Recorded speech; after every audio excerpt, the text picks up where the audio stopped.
प्राचीन दुनिया की सबसे सफल इतिहास रोम का इतिहास रहा है। पूछिए क्यों? क्योंकि रोमनों ने पूरे यूरोप, अफ्रीका और एशिया माइनर, ये तीनों महाद्वीपों में यानी भूमध्य सागर की चारों ओर बहुत बड़ी मात्रा में अपना कब्जा जमाया। रोमनों ने क्रूरता के दम पर सैकड़ों बेगुनाहों के लाशों के ऊपर उस वक्त का सबसे बड़ा साम्राज्य को बसाया। रोमन इतना अमीर और बड़ा साम्राज्य हुआ करता था कि वह एक कहावत थी कि ऑल रोड्स लीड टू रोम, यानी जितनी भी सड़कें हैं वो सभी रोम तक पहुंचती है। रोम में लगभग 5 से 9 करोड़ लोग रहते थे, जो उस वक्त की दुनिया की आबादी के लगभग 20% थी। ये लोग ग्रीस की तरह ही अपनी आर्मी और पॉलिटिकल पावर के लिए पूरे दुनिया भर में मशहूर थे। ये गणतांत्रिक सरकार और कानून व्यवस्था लाने वाले पहले लोग थे, जिसका झलक आज की कानून और सरकार व्यवस्था पर दिखती है। बड़े लेवल की सड़क और ब्रिज के निर्माण के पीछे इन्हीं लोगों का हाथ था। दूर दूर तक अपने लैटिन भाषा का प्रसार भी इन्हीं लोगों ने किया। इंग्लिश से लेकर यूरोपियन सारे भाषाओं का जड़ ये रोमन ही है। आज की वीडियो में रोमन का लगभग 2000 सालों का इतिहास बताएंगे, इसलिए वीडियो थोड़ी लंबी हो सकती है, लेकिन इस वीडियो को देख लेने के बाद मुझे नहीं लगता कि आपको कहीं और जाने की जरूरत पड़ेगी। वीडियो जितना आगे बढ़ेगा उतना ही इंटरेस्टिंग होता चला जाएगा, क्योंकि सारे इंपॉर्टेंट फैक्ट्स वीडियोस के आखिर तक ही मिलती है। आज की इटली को लेटियम क्षेत्र कहा जाता था। वहाँ इतालवी सभ्यता थी। वहाँ टाइबर नदी के किनारे पहला शहर रोम बसाया गया था। रोम पहले पशुपालक समुदाय के लोग थे, जो मवेशी, सुअर, भेड़, बकरी पालते थे और बिखरे हुए समाज में रहते थे। ये लोग इंडो यूरोपियन भाषा बोलते थे, जिसे प्रोटो लैटिन भी कहा जाता है। रोम 7 पहाड़ियों पर बनाया गया था। वो पहाड़ियाँ थे Esquiline hill, Palatine hill, Aventine hill, Capitoline hill, Quirinal, Viminal and Caelian hill. सबसे पहले हम रोम की शुरुआत के बारे में कहे जाने वाले कुछ किस्से जानेंगे। एक मिथक के अनुसार जब माइसिनियन ग्रीस ने ट्रॉय शहर को बर्बाद कर दिया था, तब ट्रोजन लोग प्रिंस एनिस के साथ एक नए ट्रॉय की खोज में सामुद्रिक सफर पर निकल पड़े। लंबे समय तक उबड़ खाबड़ समुद्र में रहने के बाद वे तिबर नदी के तट पर उतरे, लेकिन वो लोग फिर से समुद्र में जाना चाहता था।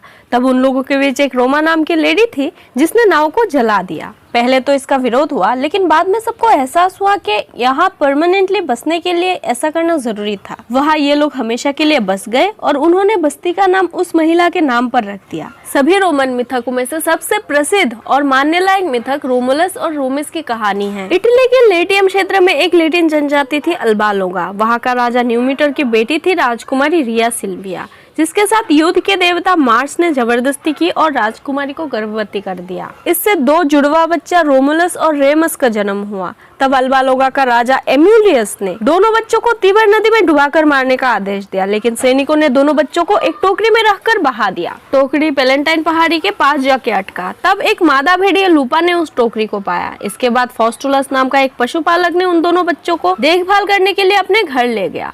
कहा जाता है उस भेड़िए ने अपने दूध पिलाकर दोनों बच्चों का पालन किया, जिसको बाद में शी वोल्फ नाम की देवी के रूप में माना गया। बड़े होकर रोमुलस और रेमस अपना बदला लेने के लिए अल्बालोगा लौट आया और जबरदस्त हमला करके एम्यूलियस को मार डाला। दोनों भाई के बीच अनबन होने पर रोमुलस ने अपने भाई रेमस को भी मार दिया। बाद में रोमुलस ने देवी रोमा के आशीर्वाद से तिबर नदी के तट पर उसी पैलेंटाइन पहाड़ी में अपना बस्ती रोम को बसाया। रोमुलस उस बस्ती का नाम अपने नाम पर रखा और रोम का पहला राजा बन गया। रोम में राजतंत्र की शुरुआत हुई तब जब ग्रीस में अंधकार युग चल रही थी। रोम में राजतंत्र के दौरान ही सलाहकार के रूप में सेनेट नाम की एक विधानसभा परिषद विकसित हुई।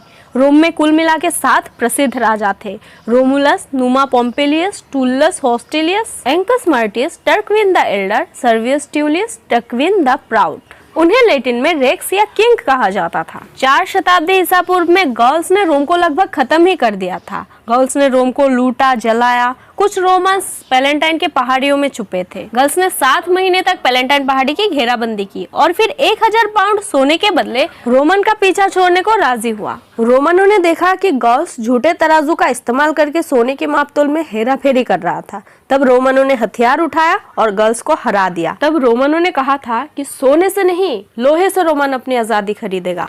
रोम की टाइमलाइन 753 से 509 ईसा पूर्व तक रोम में राजतंत्र रहा और फिर 509 से 27 ईसा पूर्व तक रोम में लोकतंत्र रहा। 27 ईसा पूर्व में रोम फिर से साम्राज्य बन गया, जो 476 ईस्वी तक रहा। 395 ईस्वी में रोम को दो भागों में बांट दिया गया, एक को पश्चिमी रोम और दूसरे को पूर्वी रोम कहा गया। पूर्वी रोम को बाइजेंटाइन एम्पायर भी कहा गया, जिसका अंत 1453 ईस्वी में हुआ। रोमनों ने इतालवी प्रायद्वीप और मध्य इटली से होते हुए अपने से बड़े सभ्यता एट्रस्कन के सबसे बड़े शहर बे पर कब्जा जमाने के लिए 10 साल तक लड़ाई किया। बे को जीतने के बाद वहां से उन्हें काफी धन मिले, जिससे रोम का और भी विस्तार किया जा सकता था। इसके बाद क्लेटस ने रोम पर आक्रमण किया। जब रोमन ने सिसिली पर कब्जा जमाना चाहा, तब कार्थेज और रोमनों के बीच प्यूनिक युद्ध छिड़ गए। 264 से 146 ईसा पूर्व के बीच रोम को कार्थेज के साथ 43 वर्ष तक घमासान युद्ध लड़नी पड़ी। जमीन और समुद्र दोनों पर कुल मिला के 3 बार प्यूनिक युद्ध हुए। तीनों युद्ध रोम ने जीता। रोम भूमध्य सागर में सबसे बड़ी सैन्य शक्ति के रूप में उभरा। कार्थेज की दुश्मनी ने रोम को अपनी बड़ी सेना और मजबूत नौसेना बनाने के लिए प्रेरित किया। इसके बाद रोम ने साउथ इटली में ग्रीस की तरफ अपना विस्तार बढ़ाया। दूसरी शताब्दी ईसा पूर्व में मैसेडोनिया और सेलूसिड साम्राज्य को हराने के बाद रोम हेलेनिस्टिक ग्रीस पर हमला किया और ग्रीक संस्कृति के करीब आ गया। रोमनों ने ग्रीक सभ्यता का सम्मान किया और काफी हद तक ग्रीक संस्कृति को ही अपनाया। मैसेडोनिया को हराने के बाद रोम मिस्र तक फैला। तब मिस्र में टोलेमी राजवंशों का शासन था। इसके बाद रोमनों ने पश्चिम अनातोलिया पर भी कब्जा किया। दूसरी शताब्दी ईसा पूर्व तक भूमध्य सागर की चारों ओर रोमनों का ही कब्जा था। 509 ईसा पूर्व में रोम में गणतंत्र स्थापित हुआ। रोमन रिपब्लिक को 3 भागों में बांट दिया गया, सेनेट, मजिस्ट्रेट और आम जनता। रोम में उच्च जाति को पेट्रिशियन और नीच जाति को प्लेबियन कहा जाता था। पेट्रिशियन जमींदारी पर टिके हुए थे, एसिडुई किसान वर्ग थे और प्रोलेटरी भूमिहीन नागरिक थे। ग्लैडिएटर वर्ग सैनिक और गुलाम थे। रोम गणतंत्र के सबसे इम्पोर्टेंट सिस्टम था सेनेट, जो एक कानून अदालत थी। सेनेट में 300 सदस्य हुआ करता था, बाद में इसे बढ़ाकर 600 कर दिया गया। पेट्रिशियन, जो कि अमीर वर्ग थे, वही सेनेट का सदस्य बन सकता था। निचले जाति के लिए इसमें कोई जगह नहीं थी। कानून बनाना, विदेशी मामलों को संभालना, मतदान करना, ये सब सेनेट का काम था। मैजिस्ट्रेट्स, हर साल जनता अपने लिए अधिकारी न्यायाधीशों को चुनता था। इसमें से 2 प्रधान अधिकारी को कॉन्सल्स कहा जाता था। सेनेट की बैठक, आपराधिक मामलों की देखरेख और एडमिनिस्ट्रेटिव्स के लगभग सारे पावर्स कॉन्सल्स के हाथों में होता था। पहले तो उच्च वर्ग पेट्रिशियन को ही कॉन्सल्स बनने का अधिकार था। बाद में निचले वर्ग प्लेबियंस को भी कॉन्सल्स बनाने के लिए जनता द्वारा मजबूर किया गया। कॉन्सल्स के हेल्प में बड़ी संख्या में और भी मैजिस्ट्रेट्स थे, जो अलग अलग डिपार्टमेंट्स के देखरेख करता था, जैसे कि एडिलिस, क्वेस्टर्स और कस्टोडियंस जैसे मैजिस्ट्रेटों को दंड अधिकार, लोक कार्य, राजकोष, सड़क, ब्रिज और इमारतों का जिम्मेदारी सौंपा गया था। लगभग 312 ईसा पूर्व में सेनेट ने दोनों कॉन्सल्स को सेंसर से बदल दिया। वो जनगणना, रजिस्ट्री, पट्टेदारी, सरकारी संपत्ति जैसी एडमिनिस्ट्रेटिव चीजों को देखते थे। कोई भी मैजिस्ट्रेट उसके फैसलों का विरोध नहीं कर सकता था। सिर्फ एक अन्य सेंसर जो उसकी जगह लेता था, वो उन फैसलों को रद्द कर सकता था। सेंसर के हर 5 साल में चुनाव होती थी। कॉमिटिया कुरियाटा, ये एक चुनाव अदालत सभा थी। कॉमिटिया कुरियाटा ही कॉन्सल्स का चुनाव करते थे। कुल मिला के इसके 30 डिविजन्स थे। इसमें हर एक कबीले या जनजाति समूहों से लोग शामिल होते थे। इसमें पेट्रिशियन और प्लेबियन दोनों ही हिस्सा ले सकते थे और सबसे निचले वर्ग प्रोलेटरी भी इसमें हिस्सा ले सकते थे। यह जनता के सामने मुद्दों को रखा जाता था। यही से युद्ध और शांति की घोषणा होती थी। यहाँ सामाजिक और धार्मिक मामले पर विचार करते थे। नागरिकों की गिनती और उनके संपत्ति का ब्यौरा लिया जाता था। प्यूनिक युद्ध के काल में क्यूरियाटा खत्म हो गई थी। कॉमिटिया सेंचुरियाटा, इसमें पेट्रिशियंस, प्लेबियंस, महिलाएं, दास, ट्राइब्स और विदेशी लगभग सभी हिस्सा ले सकते थे। इसका 193 डिविजन्स थे। यहाँ भी पेट्रिशियंस का ही दबदबा था। ज्यादातर मुद्दों पे पेट्रिशियन ही मतदान करते थे। यही से सारे कानून पारित किए जाते थे। 12 टेबल का कानून भी यही से पारित हुआ था। मिलिट्री की जिम्मेदारी भी सेंचुरियाटा के पास था। मैजिस्ट्रेट और सेंसर्स को चुनना और कॉमिटिया क्यूरियाटा के सारे अधिकार भी अब कॉमिटिया सेंचुरियाटा के पास था। कॉन्सिलियम प्लेबिस या प्लेबियंस ट्रिब्यून, ये सिर्फ प्लेबियंस की सभा थी। इसी सभा ने निचले वर्ग प्लेबियंस को सत्ता में प्रवेश कराया। यहाँ प्लेबियंस के मुद्दों पर बात होती थी, डिबेट होती थी। इनके कानून सिर्फ प्लेबियंस के भले के लिए होता था। इन सभा से चुने गए प्लेबियंस मैजिस्ट्रेटों को ट्रिब्यून्स कहा जाता था। किसान आंदोलन। हर साल सैनिकों में भर्ती होने के कारण किसान वर्ग का पतन हो रहा था। युद्ध में हजारों तादाद में सैनिकों की मौत हो रही थी, तो उनकी जमीन सेनेट द्वारा हड़प लिया जाता था। इसके विरोध में कॉन्सिलियम प्लेबिस के एक मेंबर टाइबेरियस ग्रेक्यूस ने किसान आंदोलन छेड़ दी। उसने जमीन खरीदने पर लिमिटेशंस लगाने की मांग की, किसानों को जमीन वापस सौंपने की मांग की, लेकिन सेनेट ने उसके साथ साथ कई और ट्रिब्यून्स की भी हत्या कर दी। बाद में उसके छोटे भाई गेउस ग्रेक्यूस ने भी सेनेट का कड़ा विरोध किया। उसने सुधार लागू, कर व्यवस्था और अनाज की कमी पर आवाज उठाया। सेनेट ने उसे भी मरवा दिया। सेनेट ने दोनों ग्राची भाइयों को मारकर किसान आंदोलन को दबा दिया। विदेशों से सस्ते अनाज खरीदने पर किसान परेशान थे। किसानों की बढ़ती तनाव, सैनिकों में बढ़ते असंतोष, भूमिहीन नागरिकों की वृद्धि, बड़ी मात्रा में गुलामों का आयात करना रोमन के गणतंत्र को पतन की ओर ले गया। युद्ध, लूटमार, जमीन हड़पना और किसानों की गरीबी ने रोम में दास प्रथा को बढ़ावा दिया। रोम में दासों को इंस्ट्रूमेंटल वोकेल कहते थे, यानी बोलने वाला औजार। गुलामों को बाजार में चीजों की तरह खरीदा बेचा जाता था। कुछ सार्वजनिक दास सड़क, जल सेतुओं का निर्माण करते थे। कुछ दास गोसल खाने में मालिश करना, तेल लगाना, इत्र लगाना और नाई का काम करते थे। कुछ दास दावतों पे रसोई का काम संभालते थे। कुछ दास तलवार चलाने वाले ग्लेडिएटरों में से होते थे। जानवर के शिकार के वक्त इन दासों को जानवर के सामने चारे के रूप में डाल दिया जाता था। नर्स, माली, सफाई कर्मचारी, लगभग हर जगह दासों का इस्तेमाल होता था। दासों को छोटी मात्रा में धन कमाने की अनुमति थी। मालिक समाज में बनके दिखाने के लिए दासों को आजाद किया करते थे। इन दासों को लाइबर्टिनस कहा जाता था। समाज में इंजेनस वर्ग स्वतंत्र थे, जिनके पूर्वज कभी दास हुआ करता था, लेकिन इनको गुलाम नहीं बनाया जा सकता। कुछ दास अपनी बचत से अपनी आजादी खरीदता था। इनको रेक्यूलियम कहते थे। दास आजाद होने के बाद समाज में निचले वर्ग के साथ घुल मिल सकते थे। लेटिफोंडिया दास खदानों में, कारखानाओं में, लंबी नालों में और खेती में काम करता था। ये सबसे खराब परिस्थिति में रहते थे। दासों को मालिक की संपत्ति समझा जाता था। कुछ मालिक दासों के साथ अच्छे होते थे, उनको अपने परिवार का हिस्सा मानते थे, लेकिन कुछ घरों में दास पर हाथ उठाए जाते थे। बाहर फेंकना, मारपीट करना, कत्ल, क्रूरता दिखाई जाती थी। वह एक कहावत थी कि सभी दास शत्रु होते हैं। एक बार एक दास सीरिया के यूनोस के नेतृत्व में बगान के दास विरोध में उतर आए थे। सभी दासों ने मिलकर बगान मालिक डेमोफाइल्स की हत्या कर दी। 132 ईसा पूर्व में सैनिकों की एक टोकरियों ने इन विरोधी गुलामों को कुचल दिया। दूसरा दास युद्ध 104 ईसा पूर्व में स्लेवियस ट्राइफोन के नेतृत्व में हुआ। उसके मरने के बाद एथेनियन ने इस विरोध को आगे बढ़ाया, जो 102 ईसा पूर्व तक चला। 73 से 71 बीसी तक फिर से दास विरोध शुरू हुआ, जो ग्लेडिएटर के एक दास स्पार्टकस ने अपनी सेना इकट्ठा करके सरकार के खिलाफ लड़ा था। तब सेनेट मेंबर क्रेसस और पोम्पे ने ग्लेडिएटर सेना को ध्वस्त कर दिया और स्पार्टकस को मारकर क्रूसिफाई कर दिया। इन तीनों विरोधों में से स्पार्टकस के ग्लेडिएटर विरोध सबसे खतरनाक थी। विरोधों में काफी दासों को मारा गया और दासों की कमी से रोमन अर्थव्यवस्था लड़खड़ाने लगी। राजनीतिक अस्थिरता बढ़ी। इसका फायदा पोम्पे और क्रेसस ने उठाया। एक तरफ सेनापति पोम्पे के पास बड़ी तादाद में सेनाएं थी, तो दूसरी तरफ क्रेसस के पास बड़ी मात्रा में जमीनें थी। दोनों ने अपने पैसे और पावर को साथ मिलाकर रोमन गणतंत्र को अपने हाथ में ले लिया। इसी बीच रोमन इतिहास के सबसे मशहूर नाम जूलियस सीजर सत्ता में पनप रहा था, जो आगे चलकर सेनेट के लिए खतरा साबित हुआ। जूलियस ने पोम्पे और क्रेसस के साथ एक समझौता किया। तीनों ने मिलकर रोम की सत्ता को अपने हाथ में लेने का फैसला किया और कानूनी रूप से एक राजनीतिक गठबंधन किया। तीनों के इस गठबंधन को फर्स्ट ट्रायम्विरेट कहा गया। तीनों ने मिलकर उस वक्त सत्ता में चल रहे सुला के रूल को खत्म किया।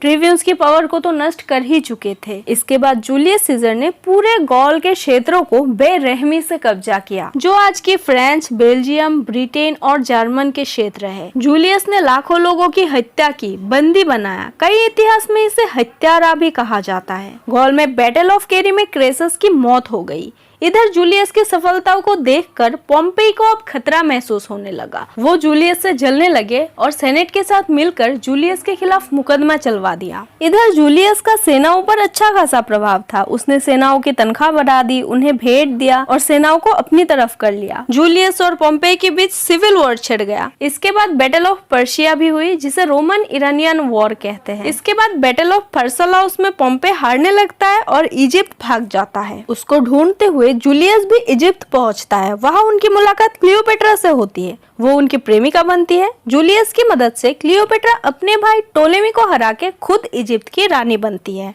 कहा जाता है पोम्पेई को इजिप्ट में एक रोमन अधिकारी ने मार डाला। पोम्पेई के हार के बाद पूरा रोम जूलियस का हो जाता है। उन्होंने रोम के जनता के लिए कई सारे रिफॉर्म्स लाए, जनता के हक में फैसला लिया, सेवाएं की। जूलियस सीजर का सेनापति मार्क एंटोनी था जो हमेशा उनका साथ देता था। गैयुस ऑक्टिवियस जूलियस का गोद लिया बेटा था। ब्रूटस जूलियस के अच्छे दोस्त थे। सेनेट के कुछ मेंबर्स जूलियस को हत्या करने की साजिश की। उनको सेनेट में इनवाइट किया और जूलियस वहां पहुंचने पर 60 आदमियों ने मिलकर जूलियस के शरीर में 27 बार चाकू घोंपा और बेरहमी से कत्ल किया, जिसमें जूलियस का चचेरा भाई कैसियस और सबसे खास दोस्त ब्रूटस भी शामिल था। जूलियस सीजर के मौत के बाद मार्क एंटनी और गैयुस ऑक्टिवियस ने जूलियस के हत्यारों को ढूंढ ढूंढ कर मारना शुरू किया। दहशत के मारे कैसियस और ब्रूटस ने आत्महत्या कर ली। जूलियस सीजर के बाद रोम के उत्तराधिकारी उनके सेनापति मार्क एंटनी और गोद लिया बेटा ऑक्टिवियस थे, लेकिन सेनेट ने ऑक्टिवियस को ही सेनेटर बना दिया, जो आगे चलकर अगस्टस नाम से जाना जाता है। और फिर वहाँ जितने भी छुपे दुश्मन थे जिनके सत्ता पर नजर था, ऑक्टिवियस ने उन्हें ढूंढ ढूंढ के मौत के घाट उतार दिया। ऑक्टिवियस, मार्क एंटनी और लेपिडस, इन तीनों के बीच फिर से एक बार गठबंधन हुए। इस गठबंधन को द सेकेंड ट्रायम्विरेट कहा गया। शासन करने के लिए तीनों को रोम का अलग अलग हिस्सा मिला। लेपिडस को अफ्रीका का हिस्सा मिला, मार्क एंटनी को पूर्व का हिस्सा मिला और बाकी हिस्सा ऑक्टिवियन के हाथों में आया। मार्क एंटनी ने अपने पूर्वी हिस्से को छोड़ के इजिप्ट चला गया और क्लियोपेट्रा के प्यार में पड़ गया, जो ऑक्टिवियन की बहनोई भी थी। वो वापस ना लौटने पर ऑक्टिवियन ने इजिप्ट पर हमला कर दिया और एक्टियम के लड़ाई में ऑक्टिवियन ने मार्क एंटनी को हरा दिया। हार के बाद मार्क एंटनी ने आत्महत्या कर ली। एंटनी के मौत के गम में क्लियोपेट्रा ने भी खुद को मार लिया। सत्ता पूरी तरह से ऑक्टेवियंस के पास आ गया। उसने गणतंत्र के मुखौटे में छुपे राजतंत्र को स्थापित किया। गणतांत्रिक रोम को रोमन साम्राज्य और खुद को वहां का सम्राट घोषित किया। आने वाले 5 शताब्दियों तक रोम में साम्राज्य युग रहा। 27 ईसा पूर्व में सेनेट ने ऑक्टेवियन को ऑगस्टस और प्रिंसेप्स की उपाधि से नवाजा। वो 40 साल तक रोम पर शासन किया और सबसे महान और कामयाब सम्राट बने। ऑक्टेवियन ने रोम में इतना ब्रूटलिटी नहीं दिखाई। उसने रोम के लोगों को आजादी दी, जनता के हक में काम किया, कानून में सुधार की, सेनेट को ताकत दिया और मिलिट्री को भी खुश किया। लोगों को नैतिकता के ओर ले गए। औरतों के साथ बदतमीजी पे सजा सुनाया। पुलिसकर्मी, फायर विकेट, चौकीदार, शाही डाक सेवा, व्यापार और कंपनियों को भी लॉन्च किया। किसान और सिपाहियों को जमीन दान दी। गवर्नरों को नियमित तनख्वाह दिया। प्रोलेटेरियनों में फ्री में अनाज बांटे। अमीरों के लिए इमारतें बनवाई। उनके आराम अय्याशियों का बहुत ख्याल रखा। एक तरह से ऑक्टेवियन ने रोम की काया पलट दी। अगस्टस ने कहा था कि मैंने रोम को ईंटों का शहर पाया था और मैंने उसे संगे मरमर का बनाकर छोड़ा। 30 ईसा पूर्व से 14 ईस्वी तक अगस्टन युग चला। इसके बाद 14 ईस्वी से 68 ईस्वी तक अगस्टस के परिवार से जन्म लेने वाली जूलिया क्लाउडियन राजवंशों के सम्राटों टाइबेरियस, कैलिगुला, क्लाउडियस और नीरो ने रोम पर शासन किया। इसके बाद कई राजवंशों के सम्राटों ने रोम पर शासन किया। उनमें से कुछ उदार और कुछ क्रूर थे। इधर जेरूसलम में ईसा का जन्म हो चुका था, यानी ईसवी काल शुरू हो चुकी थी। तीसरी और चौथी ईस्वी के दौरान ईसा समुदायों का विकास हुआ, जो युद्ध, क्रूरता और अस्थिर समाज में सुकून का प्रचारक था। सम्राट डायोक्लेशियन के काल में सेनेट ने अपनी शक्ति खो दी। डायोक्लेशियन समझ चुके थे कि रोमन साम्राज्य इतना विस्तारित हो चुका था कि इसे अकेले शासन करना किसी की बस की बात नहीं है। इसीलिए उन्होंने 293 ईस्वी में टेट्रार्क स्थापित की। टेट्रार्क यानी साम्राज्य को 4 शासकों में बांटा गया। प्रधान सम्राट को अगस्टस और जूनियर सम्राट को सीजर कहा गया। चारों राजाओं में एक राजा कॉन्स्टेंटाइन भी थे, जो बाकी तीनों टेट्रार्क राजाओं को हरा के खुद पूरे रोम का राजा बन गया। उन्होंने 330 ईस्वी में रोमन राजधानी को बाइजेंटीन में ले आया। बाद में इसको कॉन्स्टेंटाइनपोल के नाम से भी जाना गया, जो आज की इस्तांबुल शहर है। कॉन्स्टेंटाइन प्रथम ने रोम की मूर्ति पूजा परंपरा को खत्म किया और खुद को ईसाई धर्म में कन्वर्ट कर लिया। राजाओं का संरक्षण पाकर ईसाई धर्म पूरे रोम में फैल गया। इसके बाद सम्राट थियोडोसियस ने ईसाई धर्म को राज्य धर्म बना दिया। उन्होंने 395 ईस्वी में रोमन साम्राज्य को अपने दो बेटों के बीच बांट दिया। बेटा हनोरियस को पश्चिमी रोमन साम्राज्य मिला और बेटा आर्केडियस को पूर्वी रोमन साम्राज्य मिला, जिसको बाइजेंटाइन एम्पायर भी कहा जाता है। पश्चिमी रोमन साम्राज्य में जर्मन बर्बर जातियों का आक्रमण होता रहा, इससे पश्चिमी रोम कमजोर होता रहा। वो जनजातियां थे विजिगोथ, ऑस्ट्रोगोथ, वेंडेल्स, फ्रैंक्स और मंगोल से आए हुए हुन, जो सबसे खतरनाक थी और वो एक जगह नहीं टिकते थे। इन बर्बर जातियों ने बार बार रोम पर आक्रमण किया, लूटा, तोड़फोड़ किया। एक जर्मनिक ट्राइब का राजा ओडोसर ने 476 ईस्वी में पश्चिमी रोमन के आखिरी राजा रोमुलस अगस्टस को हरा दिया। इसके चलते पश्चिमी रोमन साम्राज्य का अंत हो गया। 555 ईस्वी में जस्टिनियन ने फिर से जर्मनिक ट्राइब को हराकर पूरे रोम को वापस हासिल किया, लेकिन इसका कुछ फायदा नहीं हुआ। सभ्यता संस्कृतियां अलग हो चुकी थी। पश्चिमी रोमन साम्राज्य के मुकाबले पूर्वी रोमन साम्राज्य यानी बाइजेंटाइन एम्पायर लगभग 1000 साल ज्यादा चला। ये सबसे बढ़िया ईसाई क्षेत्र बना था, लेकिन इस्लाम के उदय से बाइजेंटाइन एम्पायर खतरे में आ गया और ऑटोमन साम्राज्य ने 453 ईस्वी में पूर्वी रोमन साम्राज्य को पूरी तरह से मिटा दिया।